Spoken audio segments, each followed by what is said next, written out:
Mr. Miller, you don't deny that at least 4 people died in connection with January 6th, correct? I don't know how to answer that. You don't. Yes or no? Yes. It's not that easy. It's just not that easy to And sir, respond to that. 140 police for? officers. 140 police officers were injured, right? I don't know. And 2 Capitol police officers later died by suicide, correct? I don't know. Hundreds That's of what I read in the rioters paper. breached the Capitol, right? I'm sorry? Hundreds of rioters breached the Capitol on January 6th, correct? Yes.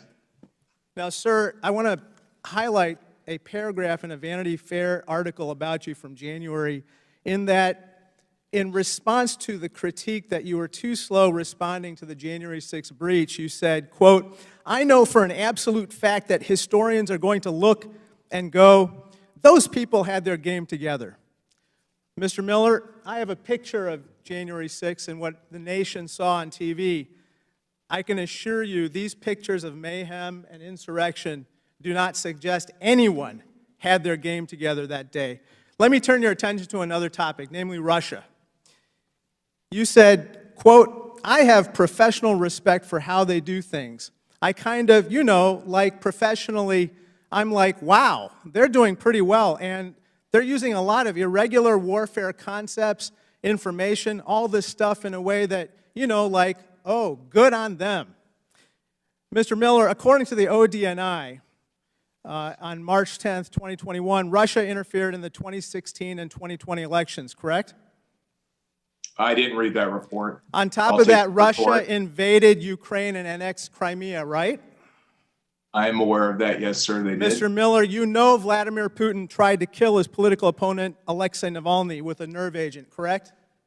I don't know what that has to do with the subject of this Mr. hearing. Miller, according to the Cybersecurity and Infrastructure Security Agency, CISA, Russia is responsible for SolarWinds, the largest cyber attack waged ever against the U.S. in our history. You're aware of that, right?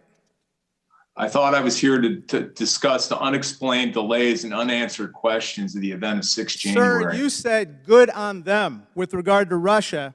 Meanwhile, regarding the Department of Defense, which you headed, you told Vanity Fair, quote, "This effing place is rotten."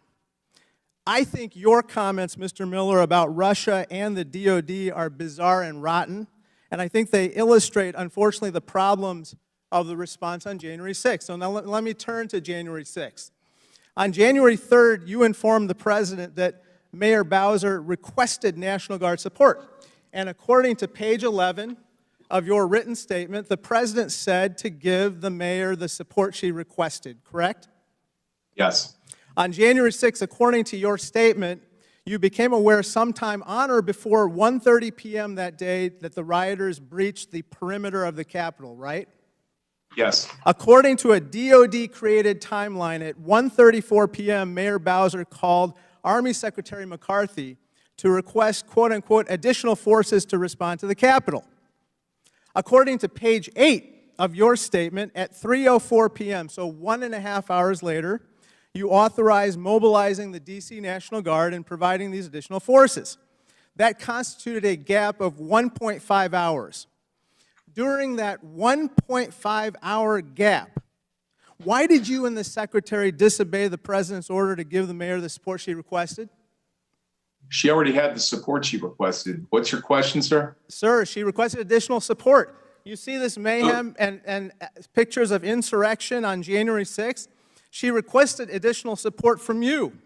And during that 1.5 hours, either you disobeyed an order given to you by the President to help Mayor Bowser, or the President changed his order and asked you to delay support, or you just plain froze and were indecisive while people were being injured, killed, while hundreds of rioters breached the Capitol, and a nation was traumatized. Sir, because of your actions, there were 8,000 badged and credentialed police officers on duty. And you weren't there. The United States Armed Forces should only be used as a last resort. You were AWOL, Mr. Secretary. You were AWOL. Remember, that's completely as you said inaccurate. Before, that's completely inaccurate. As you said before, you have responsibility for everything. Something goes wrong, quote unquote, I own it completely, 110%. Sir, you partially own this mayhem. And that's why I'm going to ask for a DOD investigation into your actions. Thank you. I already requested that before I left the Department of Defense. I look forward to the report. Thank you, sir.